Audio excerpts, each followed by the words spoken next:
O turma do livro As Mais Belas Parábolas de Todos os Tempos, Alexandre Rangel, volume 2, no texto Vida Amarrada. Conta uma velha lenda dos índios Sioux que uma vez Touro Bravo, o mais valente e honrado de todos os jovens guerreiros, e Nuvem Azul, a filha do cacique, uma das mais formosas mulheres da tribo, chegaram de mãos dadas até a tenda do velho feiticeiro da tribo. Nós nos amamos e vamos nos casar, disse o jovem. E nos amamos tanto que queremos um feitiço, um conselho, um talismã, alguma coisa que nos garanta que poderemos ficar sempre juntos, que nos assegure que estaremos um ao lado do outro até encontrarmos a morte. Há algo que podemos fazer?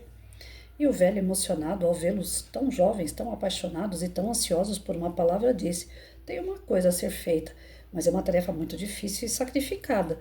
Você, Nuvem Azul, deve escalar um monte ao norte dessa aldeia e apenas com uma rede em suas mãos deve caçar o falcão mais vigoroso do monte e trazê-lo aqui com vida até o terceiro dia, depois da lua cheia. E você, Touro Bravo, deve escalar a montanha do trono e lá em cima encontrará a mais brava de todas as águias. E somente com suas mãos e uma rede deve apanhá-la e trazê-la para mim, viva. Os jovens se abraçaram com ternura e logo partiram para cumprir a missão recomendada. No dia estabelecido, à frente da tenda do feiticeiro, os dois esperavam com as aves dentro de um saco. O velho pediu que com cuidado as tirassem dos sacos e viu que era verdadeiramente formosos exemplares. E agora o que faremos? Perguntou o jovem. Vamos matá-las e depois bebemos a honra de seu sangue? Ou a cozinhamos e depois comemos o valor da sua carne? Propôs a jovem. Não, disse o feiticeiro. Apanhe as aves e amarrem-nas entre si pelas patas com essas fitas de couro. Quando estiverem bem amarradas, soltem-nas para que voem livres. O guerreiro e a jovem fizeram o que lhes foi ordenado e soltaram os pássaros. A águia e o falcão tentaram voar, mas apenas conseguiram saltar pelo terreno. Minutos depois, irritadas pela incapacidade do voo, as aves arremessavam-se entre si, bicando-se até se machucarem. O velho disse: jamais esqueçam o que vocês estão vendo. Este é o meu conselho. Vocês são como águia e falcão. Se estiverem amarrados um ao outro, ainda que por amor, não só viverão arrastando-se, como também, cedo ou tarde, começarão a machucar-se um ao outro. Se quiserem que o amor entre vocês perdure, voem juntos, mas jamais amarrados. Sábio, né? Bem sábio. Relacionamentos, eles funcionam muito bem na base do respeito. Se for na base de alguém estar mandando, controlando o outro o tempo todo, isso não funciona. E eu não tenho muita moral para isso, porque afinal de contas eu tive relacionamentos que eu prejudiquei através desse gênio, né? Que a gente se esconde atrás de falar eu sou mulher, e mulher é meio neurótica, e na verdade nós somos mesmo meio doida, né? Mas eu extrapolei bastante nisso aí. Eu queria que as coisas fossem do meu jeito e tinha que ficar aqui colado em mim o tempo todo, fazendo tudo junto, até mesmo para liberar, né, para qualquer tipo de coisa que a pessoa quisesse fazer e que, apesar que eu ainda continuo com o pensamento, pode ser que eu esteja errada ainda, mas aonde não cabe um, não cabe os dois. Só que não precisa ser colado, grudado, né? Tem que ter o momento de respiro. Depois que eu fiquei solteira, eu entendi que é saudável você ter aquele fim de tarde com as amigas em volta de uma mesa, tomando um chá, né, fazendo um café, coisa que casada a gente faz junto com o marido e não tem as mesmas risadas, a gente se controla mais para não ter que falar bobagem que mulher geralmente fala entre mulheres, né? E assim como hoje eu percebo isso, eu deixei que os meus companheiros não pudessem ter esse momento com os amigos deles. E é saudável. O que não é saudável é onde não cabe a esposa, onde não cabe o esposo. Aí, por que que não cabe?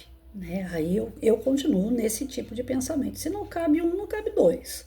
É porque tem alguma coisa de errado. Cabe, cabe. Mas é importante que tenha uns momentos assim que existe o respeito, né? Vocês estão juntos, vocês sabem onde o outro está, sabe que hora que volta, sabe com quem está, então é o respeito, né? E a sinceridade dentro desse respeito, porque aí existe a segurança que vai colocar o casal sempre unido. Agora, você estar colado junto com a pessoa o tempo todo não significa que ela vai ser sincera com você, não significa que ela vai te dar segurança, não significa que um é para o outro. Eu tive as péssimas experiências a esse respeito, de estar colada na pessoa e a pessoa com o celular tá me traindo. Então, não quer dizer nada, né? E você realmente poda.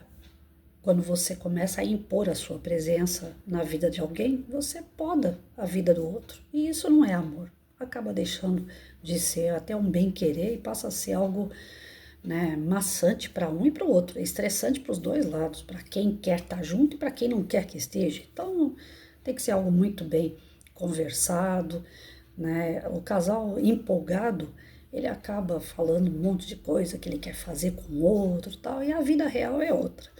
Não é fácil a convivência a dois, não é fácil a convivência em grupo, né? Em grupos a gente já se estranha um com o outro, imagina dois.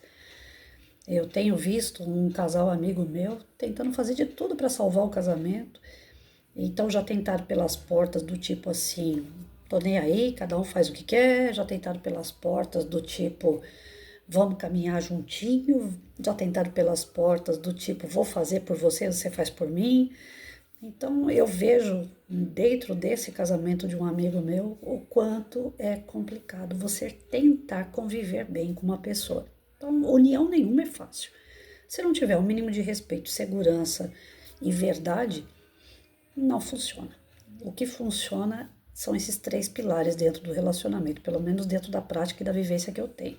E da experiência que eu tenho com os outros casais, enquanto professora, vendo o casamento dos pais dos meus alunos, né? Então, essa vivência que eu acabei tendo durante o decorrer da minha vida mostra claramente que você tem que voar junto, mas não colado, porque realmente você quebra a asa do outro, você não deixa ele feliz, né? Então, bora lá, aprender e repassar isso quando a gente for falar de família para as crianças, né? Porque afinal de contas, tudo que está aí pode estar errado e deve estar errado. A gente sabe que a maioria dos casamentos hoje tanto faz, né? Se der certo, a gente fica junto, se não der certo, a gente separa. A maioria está nesse pé. E aí a gente aproveita um texto como esse, enquanto professor, entra numa sala de aula e começa a colocar a estrutura de um relacionamento para a criança, para que quando ela estiver maior, ela saiba onde ela vai colocar o pezinho dela. A criança precisa dessa estrutura, de saber como que inicia um relacionamento, como que eu posso tentar manter um bom relacionamento, que seja bom para todos, não só para um, né? É importante que o professor levante esse tipo de questionamento e de assunto na sala de aula, desde que ele não coloque totalmente a sua opinião, porque às vezes a gente influencia na nossa opinião e não condiz com a opinião da família, por exemplo. Quando a gente vai falar de relacionamento, em sala de aula, a gente procura falar em relacionamento de amizade, né? Entre eles, da boa convivência entre eles e não de casal. Mas quando a gente vai falar de reprodução, quando a gente vai falar de família, são temas que dá para a gente poder colocar um pouquinho essa questão da estrutura da convivência. Como eles fazerem dar certo os seus relacionamentos futuros, né? Não é que a gente vai instigar a criança, a gente tem que tomar muito cuidado com isso, instigar a criança a ter relacionamento sendo criança. Criança não namora, e ponto. Mas a gente tem que preparar para o futuro, com muito cuidado para não influenciar demais e depois isso pesar até mesmo no que a família acredita. A gente tem que tomar sempre esse cuidado, enquanto professor, até onde a gente pode falar, porque tem coisas que cabe realmente somente à família.